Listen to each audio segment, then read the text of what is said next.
వచ్చాం. గత వారమే కాదు, అంతకుముందు కూడా ఒక 2-3 సార్లు ఈ సార్దీసు సంఘముల గురించి మనం వింటూ వచ్చాం. అయితే గత వారం కూడా మరి కొన్ని వచనాలు చదివాంలే, కానీ అంత సమయం లేని కారణం చేత 2 తలంపులతోటే మనం ముగిస్తూ వచ్చాం సార్దీసు సంఘముల గురించి. అయితే మిగిలిన విషయాలు ఇప్పుడు ఈ దినం మనము చూసే వారంగా ఉంటాం. ప్రకటన గ్రంథము 3వ అధ్యాయము 3వ వచనము, 4వ వచనము, 5వ వచనం, 3 వచనాలని మనము కలిసి చదువుకుంటాం. ప్రకటన గ్రంథం 3వ అధ్యాయము 3, 4, 5. నీవెలాగో ఉపదేశము పొందితివో, ఎలాగో వింటువో జ్ఞాపకం చేసుకుని దానిని గైకొనుచు మారు మనసు పొందుము. నీవు జాగరూకుడవై ఉండిన ఎడల నేను దొంగవలే వచ్చేదను, ఏ ఘడియను నీ మీదకు వచ్చేదనో నీకు తెలియదు. అయితే తమ వస్త్రములు అపవిత్ర పరుచుకొనని కొందరు సార్దీసులోని యొద్ద ఉన్నారు. వారు అర్హులు కనుక తెల్లని వస్త్రములు ధరించుకొని నాతో కూడా సంచరించెదరు. జయించువాడు అలాగున తెల్లని వస్త్రములు ధరించుకొనును. జీవ గ్రంథములో నుండి అతని పేరునంత మాత్రము తుడిచిపెట్టక నా తండ్రి ఎదుటను ఆయన దూతల ఎదుటను అతని పేరు ఒప్పుకొందును. దేవుడి వాక్యమును దీవించునుగా. గత వారంలో 2 విషయాలు చెప్పాను ఈ భాగంలో. ఏమిటి 2 విషయాలు అని అంటే, యేసు ప్రభువారు భూమి మీదకి వస్తాడంట. అయితే ఎలాగొస్తాడంట? మీరు అనుకోనని గడిలో వస్తాడు. మనం అనుకోని గడిలో వస్తాడు. మనం అనుకుంటా ఇప్పుడు రాళ్లే అని ఎంతో నిర్లక్ష్యంగా ఉంటాం. అనుకోనని గడియలో వస్తాడు. ఎట్లా వస్తాడు అని అంటే, దొంగ వచ్చినట్లు వస్తాడు. దొంగ చెప్పి రాడుగా, చెప్పకుండా ఎప్పుడు వస్తాడో తెలియదు. మనం నిర్లక్ష్యంగా మనము బయట మిక్సీనో లేకపోతే ఫ్యానో ఏదో పెట్టి ఏం కాదు నిర్లక్ష్యంగా ఉంటాం. వాడు రానే వస్తాడు, ఎత్తుకొని. కాబట్టి మనం అనుకున్న గడియలో ప్రభువారు వస్తారు, దొంగ వచ్చినట్లుగా వస్తాడు. అందుకనే ఈ సార్దీసు సంఘానికి చెప్తున్నాడు, నేను వస్తాను, దొంగ వచ్చినట్లు వస్తాను. కాబట్టి నీవు జాగ్రత్త కలుగుండు. ఎప్పుడు వస్తానో తెలియదు, ఎప్పుడు ఈ భూమి మీదకి వస్తానో తెలియదు. నేను వచ్చేసరికి నువ్వు మారుమనసు పొందకుండా, పాపక్షమాపణ పొందకుండా, లేక ఆత్మీయంగా ఎదగకుండా నువ్వు అలాగే ఉంటే నష్టపోతావు. వచ్చాడంట, తలుపులు వేసేసాడంట. ఆ తర్వాత వీళ్ళు బతిలాడుతున్నాడంట, అయ్యా తలుపుది, మీరెవరో నాకు తెలియదు, పోండి అన్నాడు. అలా ఉంటుంది మరి. అందుకని ఆ సార్దీసు సంఘములకు దేవుడు హెచ్చరిక చేస్తున్నాడు. వారికే కాదు, ఈనాడు మనకు కూడా ఇది ఎంతో గొప్ప హెచ్చరిక. ఆ తర్వాత 2వదిగా మనం వారిని గత వారంలో మనం చూసాము. ఏమిటి అని అంటే, వారు అర్హులు. వారికి తెల్లని వస్త్రాలు ఇవ్వబడ్డాయి. వారికి ఏమి ఇవ్వబడ్డాయంట? తెల్లని వస్త్రాలు. ఏమిటి వస్త్రాలు అని అంటే, పరిశుద్ధుల నీతి క్రియలే వస్త్రాలు. ఒక పాట కూడా ఉంది, పరిశుద్ధుల నీతి క్రియలే అవస్త్రములు, తెల్లని వస్త్రములను ధారించుకొను. కాబట్టి ఆ సంఘముల గురించి రాస్తూ, పరిశుద్ధుల నీతి క్రియలే వస్త్రాలు. వస్త్రం అంటే ఏంటో కాదు, మనం వేసుకున్న తెల్లని వస్త్రాలు గంజి పెట్టి ఇస్త్రీ చేసే ఈ వస్త్రం గురించి కాదు. ఏమిటి వస్త్రము అని అంటే, పరిశుద్ధుల నీతి క్రియలు. క్రియలు లేకపోతే మన విశ్వాసం ఎట్లాంటిదంట? చచ్చిన దానితో సమానం. క్రియలేని విశ్వాసము అతన్ని రక్షించజాలదు. యాకోబు రాసిన పత్రిక 2వ అధ్యాయం 14వ వచనం. క్రియ లేకపోతే ఆ విశ్వాసం అతన్ని ఏం చేయదు? రక్షించలేదు. కాబట్టి ఈ వస్త్రం ఏంటి అంటే పరిశుద్ధుల నీతి క్రియలు. తబితాల గురించి చూస్తూ వచ్చాం. ఆమె చేసిన క్రియలు, వారి క్రియలు వారి వెంట పోవచ్చున్నాయంట. కాబట్టి వాటిని గురించి గత వారంలో మనం చూస్తూ వచ్చాం. ఇప్పుడు నేను మరలా ఇక వాటి గురించి ఎక్కువ చెప్పను. అయితే ఇక్కడ ప్రకటన గ్రంథము 3వ అధ్యాయం 3వ వచనంలో అంటాడు, నీవెలాగూ ఉపదేశము పొందితివో. ఇప్పుడు సార్దీసు సంఘంతో దేవుడు చెప్తున్నాడు, నీవు ఎలాగూ ఉపదేశమును పొందితివో. కాబట్టి ఉపదేశమును పొందావు. ఉపదేశం అంటే దేవుని వాక్యము నువ్వు విన్నావు, లేక వాక్యము నీకు ప్రకటించబడ్డది. ఇది ఉపదేశము. ఈ ఉపదేశం నీవు ఏం చేశావు? ఓ సార్దీసు సంఘమా లేక షాలేము సంఘమా? నీవు పొందావు ఉపదేశాన్ని. నువ్వు ఎలాగో ఉపదేశమును పొందితివో. సామెతల గ్రంథం 1వ అధ్యాయము 22వ వచనం. సామెతల గ్రంథం 1వ అధ్యాయము 22వ వచనం. 33 క్షమించండి. సామెతలు 1వ అధ్యాయము 33. నా ఉపదేశం అంగీకరించువాడు సురక్షితముగా నివసించును, వాడు కీడు వచ్చునన్న భయము లేక నెమ్మదిగా ఉండును. నా ఉపదేశము వినేవాడు, అంగీకరించువాడు ఎట్లుంటాడంట? సురక్షితంగా ఉంటాడంట. కీడు వస్తుందన్న భయం లేదు. ఎందుకు? నీ దుడ్డుగర్ర, నీ దండము నన్ను ఆవరిస్తున్నాయి. నేను గాఢాంధకార లోయలో సంచరించినా కూడా నేను దేనికి భయపడను. ఎందుకనంటే నీవు నా కాపరి. దావీదు అన్నాడు 23వ కీర్తనలో. కాబట్టి ఆయన నా కాపరిగా ఉన్నాడు. ఆయన వీపునే నా కోసం అప్పగించిన వాడు. నా తల్లిదండ్రులను మరిచినా నన్ను మరిచేవాడు కాడు. కాబట్టి తన సొంత కుమారుడు అనుగ్రహించడానికి వెనుదీయలేదంట తండ్రి. రోమీలకు రాసిన పత్రికలో తన సొంత కుమారుని ఇవ్వడానికే వెనుదీయని తండ్రి ఆ సమస్తం మనకి ఎందుకు ఇవ్వడు? ధారాళంగా దయచేస్తాడు. అందుకని ఇక్కడ అంటాడు, నా ఉపదేశమును అంగీకరించువాడు ఎట్లుంటాడు? సురక్షితంగా ఉంటాడు. ఇదే సామెతలు 4వ అధ్యాయము 13వ వచనం. 4:13. ఉపదేశమును విడిచిపెట్టక దాన్ని గట్టిగా పట్టుకొనుము, అది నీకు జీవము గనుక దాన్ని. కాబట్టి ఉపదేశాన్ని ఏం చేయాలంటే నువ్వు గట్టిగా పట్టుకో. కాబట్టి నీకు కలిగిందని గట్టిగా పట్టుకో. గట్టిగా పట్టుకోకపోతే జారిపోద్దేమో. జారిపోకుండా ఆ ఉపదేశమును ఏం చేయాలంట? గట్టిగా పట్టుకో. ఎందుకు గట్టిగా పట్టుకోవాలి చెప్పండి? ఉపదేశం అని అంటే దేవుని వాక్యము, దేవుని సన్నిధి, దేవునితో సహవాసము. దీన్ని ఎవరైతే ప్రేమిస్తారో, ఎవరైతే అంగీకరిస్తారో వారు ఎలాంటి వారుగా ఉంటారంట? వారు సురక్షితంగా ఉంటారు. ఈ ఉపదేశమును, ఈ వాక్యమును, ఈ యొక్క క్రమమును గట్టిగా పట్టుకోమని దేవుడు హెచ్చరిస్తున్నాడు. ఎందుకు గట్టిగా పట్టుకోవాలి? దావీదు అన్నాడు కదా, నీ వాక్యము నా పాదములకు దీపము. అది అక్కడ ఇంకొక మాట ఉంది, ఇదే నా బాధలో ఇదే నాకు నెమ్మది కలిగిస్తూ ఉంది. బాధల్లో, శ్రమల్లో, దుఃఖములో, వేదనలో ఈ వాక్యం ఏం చేస్తుందంట? నెమ్మది కలిగిస్తుంది. అందుకనే ఈ వాక్యమును ఏం చేయమన్నాడు సామెతల్లో? గట్టిగా పట్టుకో. చాలాసార్లు అండి ఈ అప్పులు, ఈ సమస్యలు ఇవన్నీ నా మీదకి వచ్చినప్పుడు ఏమీ రావలేదు, అవన్నీ ఆలోచన చేసినప్పుడు బాగా దుఃఖం అనిపిస్తుంది, బాగా భయం వేస్తుంది. బాగా భయం వేసి మా ఇంట్లో పండుకొని ఉంటే అమ్మో ఏంటా అని ఆలోచించేకుండా ఎక్కువైపోతా ఉండదు ఆలోచన. అప్పుడు ఎన్నోసార్లు చూస్తూనే ఉంటా, మళ్ళీ ఇటు చూస్తాను, అక్కడ ఒక వాక్యం ఉంటుంది, నేను నీ యొద్దకు వచ్చి నిన్ను ఆశీర్వదించాను. ఆ మాట చదవగానే వెంటనే ధైర్యం, వెంటనే ప్రోత్సాహం. నా ప్రభు అన్నాడు, నేను నీ దగ్గరకు వచ్చి నిన్ను ఆశీర్వదిస్తాను అన్నాడుగా, ఇంకెందుకు నాకు భయము? గాఢాంధకార లోయలో సంచరణ నేను భయపడను, రాత్రి వేళ కలుగు తెగులకైనా నేను భయపడను, పగటి వేళ బాణంకు కూడా నేను భయపడను. కాబట్టి ఈ బాధలో ఈ వాక్యము ఏం చేస్తుందంటే మనకి నెమ్మది కలిగించేది. అందుకనే ఈ ఉపదేశమును ఏం చేయాలంట? గట్టిగా పట్టుకోవాలి. ప్రకటన గ్రంథంలో అన్నాడు, నువ్వు ఎలాగూ ఉపదేశము పొందితివో, నువ్వు పొందిన ఉపదేశము. అయితే చాలాసార్లు ఎలాంటి వారంగా ఉంటాము అని అంటే, జకరియా గ్రంథం లేదా ఇర్మియా గ్రంథం 19వ అధ్యాయం. ఇర్మియా గ్రంథం 19వ అధ్యాయము 15వ వచనం చదవండి. ఇర్మియా గ్రంథం 19వ అధ్యాయము 15వ వచనం. సైన్యములకు అధిపతియగు ఇశ్రాయేలు దేవుడగు యెహోవా ఈ మాట సెలవిచ్చుచున్నాడు, ఈ జనులు నా మాటలు వినకుండా మొండికి తిరిగి ఉన్నారు. చాలు, ఈ జనులు నా మాట వినకుండా ఏం చేశారంట? మొండికి తిరిగి ఉన్నారు.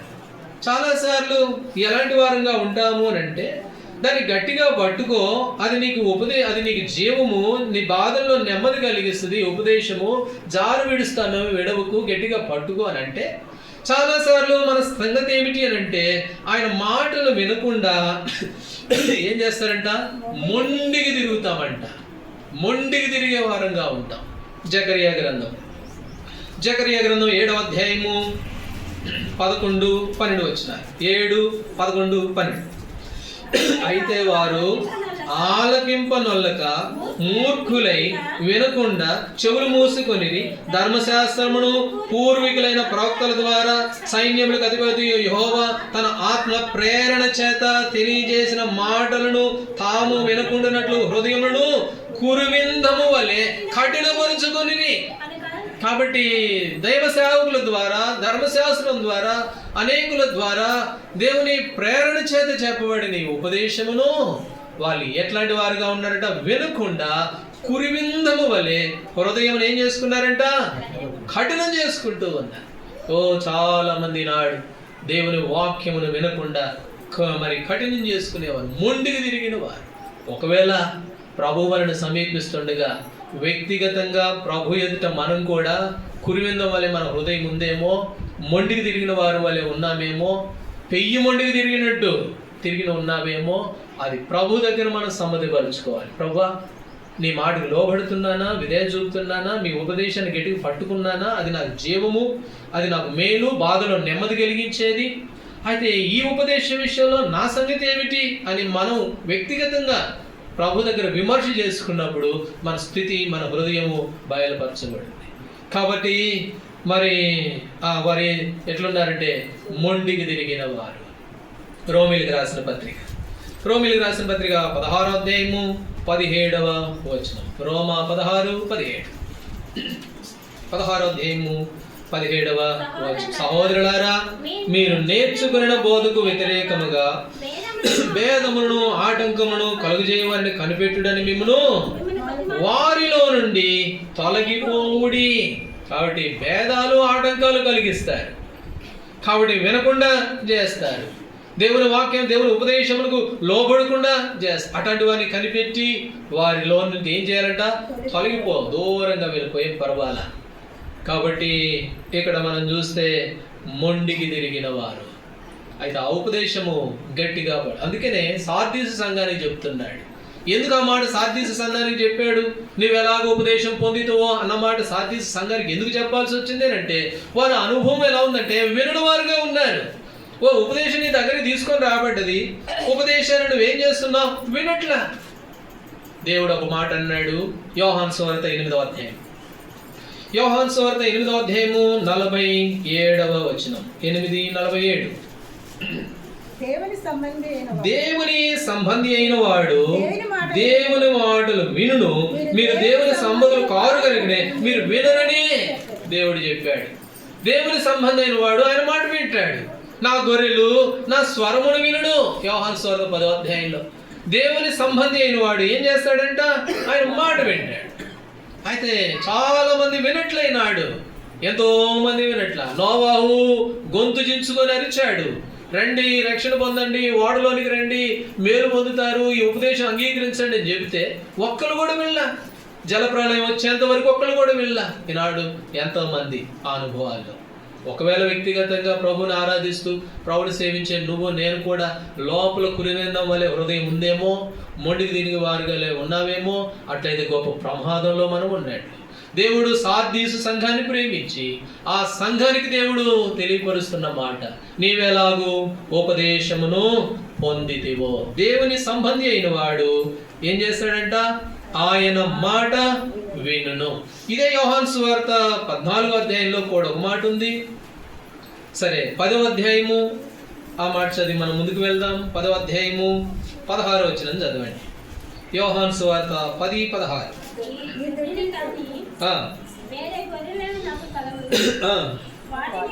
ఈ దొడ్డివి కాని వేరే గొర్రెలు నాకు కలవు, వాటిని కూడా నేను తోడుకొని రావలను, అవి నా స్వరము వినును, అప్పుడు మంద ఒకటియో గొర్రెల కాపురి ఒక్కడు. ఈ దొడ్డి కానీ గొర్రెలు కూడా కొన్ని ఉన్నాయి, అవి కూడా నా స్వరాన్ని వింటాయి. అయితే వాటిని ఏం చేయాలంట? వాటిని తోడుకొని రావాలా. ఎవరు తోడుకొని రావాలా? గొర్రెలు ఆయన స్వరాన్ని వినే గొర్రెలు ఉన్నాయి. దేవుడు అన్నాడు కదా, ఈయన దేవుని సంబంధమైన వాడు దేవుని మాట వింటాడు. వినేవాళ్ళు ఉన్నారు లోకంలో. అయితే వాళ్ళు ఎవరు? ఈ దొడ్డి కాని వాళ్ళు, ఈ దొడ్డికి సంబంధించిన వాళ్ళు కారు. అయితే వారిని ఏమంటున్నాడు ప్రభు, ఈ దొడ్డికి సంబంధించిన కాని గొర్రెలు నాకు ఉన్నాయి, వారు కూడా స్వరాన్ని వినేవాళ్ళు, అయితే వారిని తోడుకొని రావాలి. ఎవరు తోడుకొని రావాలి? ఎవరు తీసుకొని రావాలి?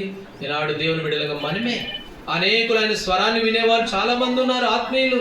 ఆయన స్వరాన్ని ఆలకించడానికి ఇష్టపడే వాళ్ళు అనేకులు ఉన్నారు మన మధ్యలో, మన చుట్టుపక్కల మనకు తెలిసిన వారు. వారిని కూడా ఆయన స్వరం వినేందుకు కొరకే తోడుకొని రావాల్సిన బాధ్యత మనది. అందుకనే దేవుని సంబంధి అయిన వాడు ఆయన మాట వినును. అందుకని ఇక్కడ చూస్తాము ప్రకటన గ్రంథంలో, నీవెలాగూ ఉపదేశము పొందితివో అది జ్ఞాపకం చేసుకో. ఎలాంటి ఉపదేశం పొందుతున్నావు? ఈ సంఘము సహవాసంలో ఎన్నో దినాలుగా, ఎన్నో రోజులుగా, ఎన్నో విధాలుగా ఎలాంటి ఉపదేశాన్ని పొందుతున్నాం? అయితే పొందిన ఉపదేశం విషయంలో మనం ఎలాంటి వారంగా ఉన్నాం? అది మనం పరీక్ష చేసుకోవాల్సిన వారంగా. సరే, ఇప్పుడు రెండవ విషయానికి వెళ్తే ప్రకటన గ్రంథం 3వ అధ్యాయము 3వ వచనం, నీవెలాగో ఉపదేశం పొందితివో, ఎలాగో వింటివో జ్ఞాపకము చేసుకొని దానిని గైకొనుచు మారు మనసు దానిని గైకొనుచు. కాబట్టి నువ్వు ఎలాంటి మాటలు విన్నావు, ఎలాంటి ఉపదేశం పొందుతున్నావు, ఏ వాక్యము ద్వారా నువ్వు హెచ్చరించబడుతున్నావు? అయితే విన్నదాన్ని నువ్వేం చేయాలంట? దానిని గైకొనుచు. విన్నదాన్ని ఏం చేయాలంట? గైకొనాలి.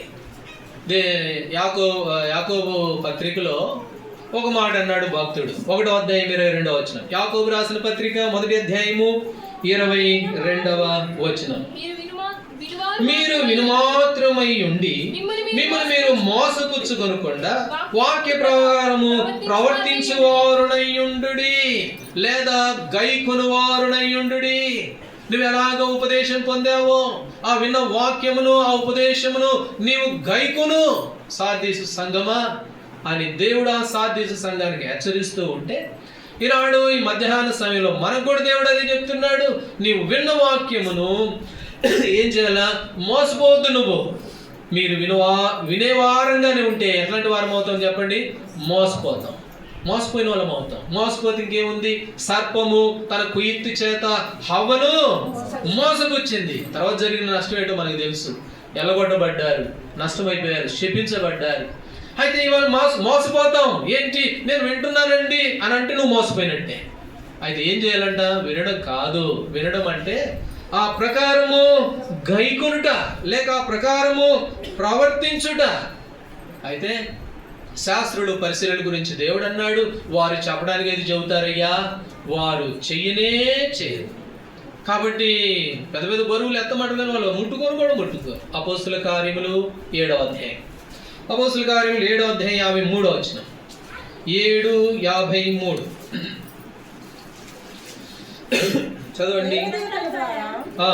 నియమింపబడిన ధర్మశాస్త్రము మీరు పొందితిరి గాని, ధర్మశాస్త్రం దేవదూతల ద్వారా నియమింపబడిన ధర్మశాస్త్రమును మీరు పొందితిరి గాని దాన్ని గైకొనలేదని. అంటే దేవదూతల ద్వారా పంపబడిన వాక్యాన్ని పొందారులే గాని, దేవుని దైవ సేవకుల ద్వారా ఆత్మ ప్రేరణ చేత చెప్పబడిన మాటలను మీరు పొందుకున్నారులే గాని, అయితే మీరు దాన్ని ఏం చేయలేదంట? దాన్ని గైకొనలేదు. ఈనాడు మోసపోయేవారిలోగా ఉన్నామా? పొందుకుంటున్నాం కానీ చక్కని సహవాసంలో దైవజనుడు భక్సింగ్ గారి ద్వారా ఏర్పాటు చేయబడిన ఈ నమూనాలో పొందుకున్నాం, ఉపదేశాన్ని పొందుకున్నాం, ఆ క్రమంలో ఉన్నాం. కానీ అయితే దాన్ని గైకొంటున్నామా లేమా? గైకొనకపోతే విని వెళ్ళిపోతున్నాం అనుకో, మనం ఎవరమాట? మోసపోయినటువంటి వారము. మత్తయి సువార్త 12వ అధ్యాయం, మత్తయి సువార్త 13వ అధ్యాయం 19వ వచనం. మత్తయి సువార్త 13:19. ఎవడైనను లేక 18 నుండి విత్తువాని గురించి ఉపవాన భావం వినుడి, ఎవడైనను రాజ్యమును గూర్చిన వాక్యమును వినియు గ్రహింపగా ఉండగా దుష్టుడు వచ్చి వాని హృదయంలో విత్తబడినాన్ని ఎత్తుకొని పోవును, త్రోవ పక్కన విత్తబడిన వాడు వీడే. 23వ వచనం, మంచి నేలన విత్తబడిన వాడు వాక్యమును విని గ్రహించువాడు అటు వారు సఫలులై ఒకడు 100 ఒకడు 60 ఒకడు 30 కాబట్టి గైకొనడం గురించి ప్రభు చెప్పాడు, ఒక ఉపమానం చెప్పాడు. కాబట్టి ఉపమానం చెప్పి ఆ విత్తనాలు చల్లబడ్డాయంట, కొన్నేమో రాతి నేలలో పడ్డాయంట, కొన్నేమో ముళ్ళల్లో పడ్డాయంట, కొన్నేమో బాటలో పడ్డాయంట, అయితే కొన్ని మాత్రం మంచి నేలలో పడ్డాయి. ఈ నేలల గురించి చెబుతూ అయితే ఎవడైనా వాక్యమును విని దాన్ని గ్రహించకపోతే వాడు ఎట్లాంటి వాడు? ఆ ముళ్ళ పడ్డవాడు వాడే, ఆ త్రోవ పక్కన పడి ఎత్తుకొని పోయిన విత్తనాలు ఎత్తుకొని వాడు వాడే, రాతి నేలలో పడి మొలవకుండా ఎండిపోయిన వాడు వాడే. అయితే 23వ వచనంలో దేవుడు ఏమన్నాడు? 30 అంతలుగాను 60 అంతలుగాను 100 అంతలుగాను ఆ విత్తనం ఫలించిందంట. వారిని గురించి ఏమని రాయబడింది? వాక్యమును విని దాన్ని వాళ్ళు ఏం చేస్తున్నారు? గ్రహించుకున్నవారు. వారు ఏం చేయబడుతున్నారు? వారు 30 అంతలుగా 60 అంతలుగా 100 అంతలుగా ఫలించేవారుగా ఉన్నారు. కాబట్టి ఇక్కడ మనం చూస్తాము, నీవు పొందిన ఉపదేశము దానిని ఏం చేయాలంట? గైకొనే వారంగా ఉంటారు. దేవుడు అన్నాడు యోహాను సువార్త 14వ అధ్యాయంలో, ఎవడైనాను చదవండి అన్నమాట. యోహాను సువార్త 14వ అధ్యాయము 15వ వచనం. 14:15. మీరు నన్ను ప్రేమించిన ఎడల నా ఆజ్ఞలను గైకొందురు. మీరు నన్ను ప్రేమించిన ఎడల ఏం చేస్తారంట? నా ఆజ్ఞలను. కాబట్టి దేవుని ప్రేమిస్తున్నామండి. మా ప్రభు మా కొరకు వీపును దారిగా చేశాడండి, రక్తం చిందించాడండి. ప్రభువా మీ ప్రేమ ఎంత గొప్పది అని దేవుని ప్రేమించామని చెబుతాము. అయితే ఇక్కడ అంటున్నాడు, ఎవడైనా నన్ను ప్రేమించానని చెబితే వారు ఎవరంట? నా ఆజ్ఞలను గైకొంటారు. నన్ను ప్రేమించాడు అని అంటానికి అర్థం ఏమిటి అని అంటే, వారు నా ఆజ్ఞలు గైకొంటారు. నువ్వు ఆజ్ఞలు గైకొనకుండా నేను ప్రేమించాను అని అంటే అది నువ్వు మోసపోతున్నావు. వాక్యం విని ప్రవర్తించిన వారుగా ఉన్నట్లయితే మిమ్మల్ని మీరు మోసపుచ్చుకున్న వారే. ఇలాంటి మరి ఆ అనుభవంలో సార్దీసు సంఘం ఉంది. కాబట్టి నాడు మనం ఎలాంటి వారంగా ఉన్నాం? వింటున్నాం దేవుని వాక్యాన్ని, గ్రహించే వారంగా ఉన్నామా, లేక వాటిని విని వెళ్ళిపోయి మోసపోయిన వారంలా వలె ఉన్నామా? అందుకని సార్దీసు సంఘాన్ని దేవుడు ప్రేమించి, ఓ నీవు మోసంలో ఉన్నావు ఓ సంఘమా. సంఘము అంటే 4 గోడలు కాదు, అందులో ఉన్న కుటుంబాలు, అందులో ఉన్నటువంటి నువ్వు నేను. అయితే మోసపోయిన స్థితిలో ఉన్నావేమో. కాబట్టి దేవుని వాక్యాన్ని విని గ్రహించగా, ఫలించగా, ఆయన కట్టడం ఆజ్ఞలు ప్రవర్తించగా ఏదో ప్రేమిస్తున్నాడని చెబుతూ ఉన్నావేమో, నీవు మోసంలో ఉన్నవన్న సంగతి దేవుడు గ్రహించిన వాడై ఆయన హెచ్చరిస్తూ ఉన్నాడు. ఓ నేను దొంగ వలె వస్తాను, ఎప్పుడు వస్తాను నీకు తెలియదు, నువ్వు అనుకుంటావేమో. కాబట్టి ఎప్పుడు వచ్చేది నీకు తెలియదు. నేను వచ్చినప్పుడు ఏవేలు గ్రంథంలో ఆ మాట అంటాడు, ఆహా యెహోవా దినము ఎంత భయంకరము అని అంటాడు. ఆహా యెహోవా దినము ఎంత భయంకరము. ఆ తర్వాత రోమాలు అంటాడు, దాన్ని తాళగలిగిన వాడు ఎవడు? దాన్ని తాళగలిగిన వాడెవడు? ఆయన ముందు నిలవగలిగిన వాడెవడు? ఆయన ఒక దినాన్ని రాబోతూ ఉన్నాడు. అయితే మోసంలో నువ్వు ఉన్నావేమో. మోసం అంటే ఏంటో కాదు, ఎదుటి వాళ్ళు మోసం చేయడం కాదు. దేవుని వాక్యములు విని ఆ ప్రకారం ప్రవర్తించకపోతే మోసంలో పడిపోయినట్టే, రాతి నేలలో పడినట్టే, ఆ ముళ్ళతొప్పుల్లో పడినట్లే, ఫలించినటువంటి అనుభవం. కాబట్టి ప్రభువు రాబోతూ ఉన్నాడు, ఎప్పుడు వచ్చేది తెలియదు. వాళ్ళు కూడా అనుకున్నారు, వచ్చినప్పుడు చూసుకుందాం లేపో అనుకున్నారు. నోవాహు కాలంలో రానే వచ్చింది, ఆకాశంతో తూములు విప్పబడ్డాయి, కొట్టుకొని పోతా ఉంటే అప్పుడు ఏడుస్తున్నారు, అయ్యో నోవాహు గారు ఎక్కడున్నారండి, పడవేదండి, ద్వారమేదండి, లోపలికి వస్తాం, ఎక్కడుంది ఇంకా. అప్పుడు అర్థమైందా? కాబట్టి సార్దీసు సంఘానికి దేవుడు చెప్తున్న మాట, నేను వస్తాను, రావడం ఖచ్చితం, దొంగ వచ్చినట్టు వస్తా. నువ్వు అనుకోవు. ఒకసారి ఇద్దరు కలిసి పొలంలో పని చేస్తుంటారంట. ఇద్దరు కలిసి పని చేస్తూ ఉంటే ఒక ఆమె ఏమో ఎత్తబడుద్దంట, ఇంకొక ఆమె ఏమో. కాబట్టి ఇద్దరు కలిసి తిరగలిసులుతూ ఉంటారంట. ఇద్దరు బంధువులుగా కలిసి ఒకలేమో విడవ పెడతారు, ఒకలేమో. కాబట్టి అలా ఉంటుంది దేవుని రాకడ, ఎప్పుడు వచ్చేది తెలియదు. అందుకనే ఈ సార్దీసు సంఘమును దేవుడు హెచ్చరిస్తూ ఉన్నాడు, నువ్వు సిద్ధంగా ఉండు, నువ్వు స్థిరంగా ఉండు.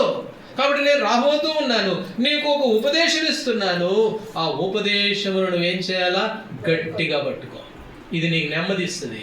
ఈ ఉపదేశమే నీ జీవితాన్ని కాపాడేది, భద్రపరిచేది. ఈ వాక్యమే మన బాధల్లో మనకి ఏం కలిగిస్తుంది? నెమ్మది కలిగిస్తుంది. నీ వాక్యం నా పాదములకు దీపము, అది దీపం. ఆ వాక్యమే యోహాను సువార్త 1వ అధ్యాయం, ఆది యందు వాక్యముండెను, వాక్యము దేవుడి దగ్గర ఉండెను, వాక్యమే దేవుడై ఉండెను. ఆ వాక్యమే శరీరధారిగా యేసు ప్రభువుగా ఈ లోకానికి వచ్చాడు. 14వ వచనం. కాబట్టి ఆ వాక్యం ఆ ఉపదేశమును ఏం చేయాలట? గట్టిగా పట్టుకోవాలి. లోకా సువార్త 2వ అధ్యాయంలో మరియమ్మ ఒక మాట ఉంది. మరియమ్మ అంట, చదవండి మాట, 19వ వచనం. లోకా సువార్త 2వ అధ్యాయం 19వ వచనం. అయితే మరియా ఆ మాటలన్నీ తన హృదయంలో తలపోసుకొనుచు భద్రము చేసుకొనెను, లోపల దాచిపెట్టుకుంది. కాబట్టి ఈనాడు దేవుని బిడ్డలంగా దేవుని మాట వినకుండా మొండికి తిరుగుతున్నావేమో. రెండవదిగా వినడమే కాదు, దాని ప్రకారం ప్రవర్తించట్లేదేమో. అట్లయితే మోసంలో ఉన్నాం, తప్పులో ఉన్నాం, దేవుని ప్రేమిస్తున్నామని అబద్ధం చెబుతూ ఉన్నాం. దేవుని ప్రేమలో నిలిచిన వారం కాదు. నా యందు మీరు నిలిచి ఉండండి, నేను మీ యందు, ప్రభు మన యందు నిలిచుంటే వాడు బహుగా ఫలిస్తాడంట. కాబట్టి ఒకసారి మనం ఈ 2 విషయాల్లో పరీక్ష చేసుకోవాల్సిన వారంగా ఉన్నాం. సరే, మరొక మాటకు వెళ్దాం. ఇలా చెప్పుకుంటూ పోతే సమయం అయిపోద్దేమో, అందుకని కొంచెం తొందరగా ఆరంభిస్తే బాగుండి అనిపిస్తూ ఉంది. ప్రకటన గ్రంథము 3వ అధ్యాయము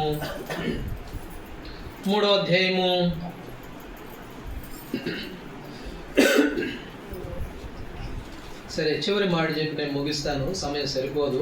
5వ వచనం చదవండి. 5వ వచనం. జయించువాడు అలాగున తెల్లని వస్త్రములు ధరించుకొనును, జీవ గ్రంథములో నుండి అతని పేరెంత మాత్రమును తుడుపు పెట్టక నా తండ్రి ఎదుటను ఆయన దూతల ఎదుటను అతని పేరు ఒప్పుకొందును. ఇక్కడ అంటున్నాడు, అతని పేరు నేను ఎంత మాత్రము కూడా తుడుపు పెట్టను, తుడిచివేయను. ద్వితీయోపదేశ కాండంలో ఆ మాట చదువుతాం రండి. 9వ అధ్యాయం. ద్వితీయోపదేశ కాండము 9వ అధ్యాయము. ఇశ్రాయేలు విషయంలో దేవుడు అన్నాడు, 14వ వచనం, మోషేతో అన్నాడు. ద్వితీయోపదేశ కాండం 9:14. నాకు అడ్డము రాకుము, నేను వారిని నశింపజేసి వారి నామమును ఆకాశము క్రింద నుండకుండా తుడుపు పెట్టి నిన్ను వారి కంటే బలము గల బహుజనముగా చేసేది. నాతో ఇసుకొచ్చింది దేవునికి, కోపం వచ్చింది దేవునికి, బాగా విసిగిపోయాడు ఇశ్రాయేలు ప్రజల దెబ్బకి. కాబట్టి మనోళ్ళు సామాన్యులు కాదు, అంత ఇసుగిచ్చేస్తారు. అంతగా ఆయన బాధ పెట్టారు. దేవుడికే కోపం వచ్చింది. ఆయన కనికరం కలిగిన వాడు దేవుడు. అట్లాంటి దేవుడికే ఇసుగొచ్చేసిందంట. ఇప్పుడు మోషేతో అంటున్నాడు, మోషే ఒక్కసారి తప్పుకో, నువ్వు అంతే అడ్డం రాబాకు. ఎందుకు అడ్డం వస్తావు? అడ్డం రాబాకు. వారి పేరును భూమి కింద ఉండకుండా తుడిచిపెట్టేస్తానంతే. అంత కోపం వచ్చింది. కాబట్టి తుడిపి పెట్టి నిన్ను గొప్పని చేస్తానులే అని అంటే, కాబట్టి అన్నాడులే. కానీ ఆయన ప్రేమ కలిగిన నిమిషం మాత్రం నాకు కోపం ఉంటుంది, కానీ ఎడతగిన వాత్సల్యత కలిగిన ఒకసారి కోపగిస్తాడులే. కానీ తన ప్రేమించు తన కుమారుణ్ణి ఆయన గద్దించి శిక్షిస్తాడంట. గద్దించినంత మాత్రం ప్రేమ లేని వాడిని కాదు, ఆయనతో ప్రేమ కలిగిన వాడు. ఇక్కడ అంటాడు, నేను తుడుపు పెట్టి తుడిచిపెడతానంట. అటు జీవగ్రంథంలో మన పేరు తుడిచిపెడితే, ఆయన కోపగించి ఆ గ్రంథం నుంచి మన పేరు కనుక తుడిచేస్తే ఏంటి పరిస్థితి? అందుకనే ప్రకటన గ్రంథం 3వ అధ్యాయంలో 5వ వచనంలో ఏమన్నాడు? వారి పేరు ఎంత మాత్రమును తుడిచి పెట్టక. కాబట్టి తుడిచిపెట్టిన వారి పేరుని, కాబట్టి జీవగ్రంథంలో వారి పేరు రాయబడి ఉంది. మత్తయి సువార్త 10వ అధ్యాయము 32వ వచనం. మత్తయి సువార్త 10వ అధ్యాయము 32వ వచనం. మనుషుల ఎదుట నన్ను ఒప్పుకొని వాడెవడో పరలోకమందును తండ్రి ఎదుట వానిని ఒప్పుకొందును. మనుషుల ఎదుట ఎవరైతే నన్ను ఒప్పుకుంటారో వారిని నేను దూతల ఎదుట, నా తండ్రి ఎదుట వారిని నేను ఒప్పుకుంటాను. కాబట్టి మనుషుల ఎదుట ఒప్పుకోవాలి ప్రభువుని. కాబట్టి దేవుని ఎదుట ఒప్పుకునే వారంగా ఉండాలి. అందుకనే పౌలు అపోస్తలుడు అన్నాడు, ఆ నామము కొరకై ఎన్నో శ్రమలు పొందారంట. ఏ నామము? ఆ నామము క్రైస్తవుడు అని పేరు కలిగినందుకు సిగ్గుపడకు. ఆ నామమును బట్టి వారు ధైర్యంగా ఉన్నారు. అందుకనే దేవుడు అన్నాడు, వారు నా నామమును ఒప్పుకున్నారు గనుక నేను దేవుని ఎదుట దూతల ఎదుట వారిని ఒప్పుకుంటాను. నేను ప్రకటన గ్రంథం 7వ అధ్యాయం 14వ వచనం, వీరు మహాశ్రమల్లో నుండి వచ్చిన వారు. మహాశ్రమంలో నుండి వచ్చి గొర్రెపిల్ల రక్తములో వారి వస్త్రాలని తెలుపు చేసుకున్నారు, ఉతుక్కున్నారు. ఎక్కడి నుండి వచ్చారు వీళ్ళు? మహాశ్రమంలో నుండి వచ్చారు. ఆ నామం కొరకే ఎన్నో అవమానాలు పొందారు, ఆ నామం కొరకే ఎన్నో తిరస్కారములు పొందారు. ఆ నామము విషయమై, ఏ నామం ఆ నామము అని అంటే ఆకాశము క్రింద మనుషుల్లో ఏ నామం కాదు, ఎంతో గొప్ప మహోన్నతమైన ఆ నామం కొరకే ఎన్నో అవమానాలు, బాధలు, నిందలు, అవమానాలు భరించారు కనుక వారిని నేనేం చేస్తానన్నాడు? నేను ఒప్పుకుంటాను, వారి పేరుని తుడిచిపెట్టను జీవ గ్రంథంలో నుంచి. కాబట్టి ప్రకటనలో రాయబడింది, ఎవని పేరైనను జీవ గ్రంథమందు రాయబడనట్టు కనబడని ఎడల ఇంకంతే వారిని తీసివేస్తాడు. జీవ గ్రంథంలో మన పేరు లేకపోతే తొలగించేస్తాడు, పక్కదొప్పుకో అంటాడు. ఆయన కనికరం కలిగిన వాడే. కానీ ఎంతవరకు తెలుసా ఆయన కనికరము? ఎంతవరకు తెలుసా? ఈ భూమి మీద మనం ఉన్నంతసేపు ఆయన కనికరం. ఈ భూమి మీద ఉన్నంతసేపే ఆయన మరి కనికరం కలిగిన వాడు, ప్రేమ లేడు వాడు నేను చెప్పను. లూకాసు వార్త 19వ అధ్యాయంలో లాజరు, ధనవంతుడు ఇద్దరు చనిపోయారు. ఇద్దరు చనిపోయి ఆ పైన ఉన్న తర్వాత అప్పుడు ఈ ధనవంతుడు ఏమంటున్నాడు తెలుసా? తండ్రివైన అబ్రహామా అని అంటే అప్పుడు అబ్రహాం ఏమన్నాడు? ఓ ఏంటి నా కుమారుడా? ప్రేమగానే మాట్లాడాడు, మంచిగానే మాట్లాడాడు. దయచేసి కనికరించి ఒక్క చుక్క మంచినీళ్ళు పంపిస్తావు అంటే లేదు. అక్కడ కనికరం లేదు, అక్కడ జాలి లేదు, అక్కడ దయ లేదు, ఏమి లేదు. ఎందుకంటే పేరు లేదుగా. పేరు లేని వారి విషయంలో కనికరం అనేది లేదు. ఈ భూమి మీద ఉన్నంతసేపే దేవుని కనికరం. కాబట్టి మనం భూమి మీద ఉన్నాం కనుక ఆయన కనికరాన్ని పొందుకున్న వారమై మరి జీవ గ్రంథంలో మన పేరు నిలుపుకునేందుకు కొరకు ఆ నామము కొరకై ఎన్ని అవమానములైనా, ఎన్ని కష్టములైనా, ఎన్ని దెబ్బలైనా, ఎన్ని నిందలైనా, ఎన్ని అవమానములైనా సహించే వారంగా ఉంటాం. ఎప్పుడైతే అలా సహిస్తామో ప్రభు అన్నాడు, వీరు అర్హులు, గొర్రెపిల్ల రక్తంలో వీరు వస్త్రాలు ఉదుక్కొని మహాశ్రమంలో నుండి వచ్చిన వాళ్ళు అంట. వీళ్ళు సామాన్యమైన పరిస్థితుల్లో నుంచి వారిని గురించి అన్నాడు, వీరి దేవుని దూతలు ఎదుట వీరిని ఒప్పుకుంటాను, వీడు నా కుమారుడు. పోయిన వారంలో చెప్పుకున్నాం మాట. ఏమన్నా వారు అంటారంట, ఆ దేవుడు అంటాడంట, వీరు నా జనులు అని దేవుడు అంటాడంట. వాళ్ళు అంటారంట ఆయన మా దేవుడని వారు గొప్పగా చెప్పుకుంటారంట. కాబట్టి వారి విషయమైన సిగ్గుపండి. హెబ్రీలకు రాసిన పత్రిక 11వ అధ్యాయం ఈ మాట చదివి మనం ప్రార్థనలోకి వెళ్దాం. హెబ్రీ 11వ అధ్యాయము 16వ వచనం. హెబ్రీ 11:16. అయితే వారు మరి శ్రేష్టమైన దేశమును అనగా పరలోక సంబంధమైన దేశమును కోరుచున్నారు. అందుచేత తాను వారి దేవుణ్ణి అనిపించుకొనుటకు దేవుడు వారిని గురించి సిగ్గుపడడు. ఆవిడ వారిని గురించి సిగ్గుపడడు. ఎందుకు? వాళ్ళు ఏం కోరుతున్నారు? వారు ఈ భూ సంబంధమైన దాన్ని కోరట్లా. వారు దేని కోరుతున్నారు? శ్రేష్టమైన పరలోక రాజ్యమును కోరుతున్నారు. వారి విషయమై వారి దేవుణ్ణి అనిపించుకోవటానికి నేను ఎంత మాత్రం కూడా సిగ్గుపడను అని. కాబట్టి ఈనాడు మనం పరీక్ష చేసుకోవాలి. మనము మన పేరు ఆయన గ్రంథంలో ఉండాలి అని ప్రయాసపడుతున్నామా, హాకులాడుతున్నామా? లేకపోతే ఆ పరలోక పండుగ ఎక్కడుందో మాకేం తెలుసులే, ఇక్కడ వరకు ఉంటే చాలులే అని ఆ నామం విషయమై శ్రమపడక, నామం విషయమై ప్రయాసపడక, కష్టపడక ఒకవేళ ఉన్నామా? అంతేకాదు ఆ ఉపదేశాన్ని వింటున్నాం, అయితే పొందుకున్నాం కాబట్టి వినకుండా మొండికి తిరుగుతూ ఉన్నామా?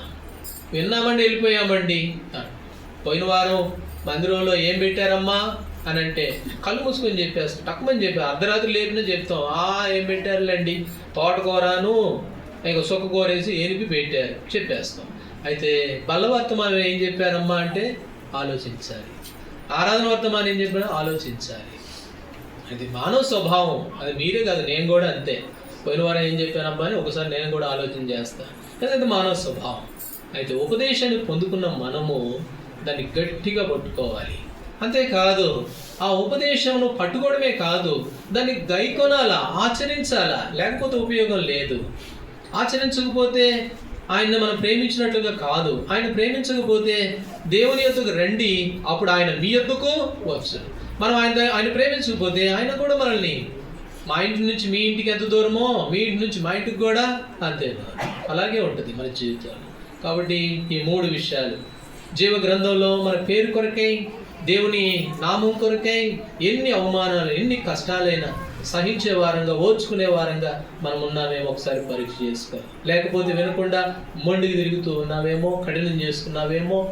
అంతేకాకుండా ఆ ఉపదేశానికి గట్టిగా పట్టుకోకుండా క్రమము ఆ ఆత్మీయతలో నిలబడకుండా ఉన్నావేమో ఒకసారి పరీక్ష చేసుకుందాం. ప్రభు బలను సమీపిస్తుంది. సార్దీసు సంఘాన్ని దేవుడు ప్రేమించాడు. వాళ్ళే కాదు, ఈనాడు మనల్ని కూడా ఒక రోజు రాబోతున్నాడు, ఎప్పుడు వచ్చేది తెలియదు. ఆయన ఎప్పుడు వచ్చేది తెలియదు. ఆయన వస్తాడు కానీ దొంగ వచ్చినట్లుగా వస్తాడు. అర్ధరాత్రి వస్తాడో, కోడి కూసేటప్పుడు వస్తాడో, తెల్లవారిన తర్వాత వస్తాడో, ఎప్పుడు వస్తాడో మీకు తెలియదు. ఆయన ఎప్పుడు వచ్చేది మనకు తెలియదంట.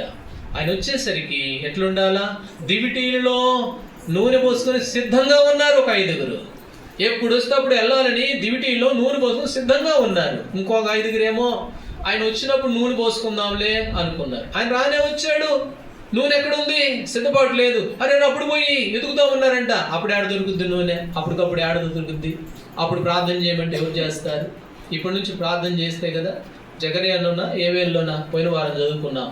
తన నామమును బట్టి ప్రార్థన చేయువారు ఏం చేయబడతారంట? ఆ దినమున రక్షింపబడతారు. ఇక్కడే నీకు ప్రార్థన రాకపోతే ఆ దినం ఎప్పుడు వచ్చేది నీకు తెలియదు. అప్పుడు నువ్వు ప్రార్థన అప్పటికప్పుడు నేర్చుకోవాలంటే ఏం నేర్చుకుంటావు? అందుకని ఇప్పటి నుంచి ఆరాధన, ప్రార్థన, ఆ ఉపదేశము, ఆ క్రమము వాటిలో మనం కొనసాగాలి. ఎందుకంటే ప్రభు రాబోతున్నాడు, ఎప్పుడు వచ్చేది తెలియదు. ఆయన మాట సత్యము. ఆకాశము భూమి గతిస్తాయంట, కానీ ఆయన మాట ఒక్క పొల్లు కూడా పోదు, ఒక సున్నా కూడా తీసేయడానికి లేదు. అదంతా ఖచ్చితం. కాబట్టి దేవుడు మనకి ఇచ్చిన 2025 సంవత్సరం ఇది దేవుడు ఇచ్చిన దయా కిరీటం. కనికరం కలిగిన దేవుడు మనల్ని ప్రేమించి మనకి ఇచ్చాడు.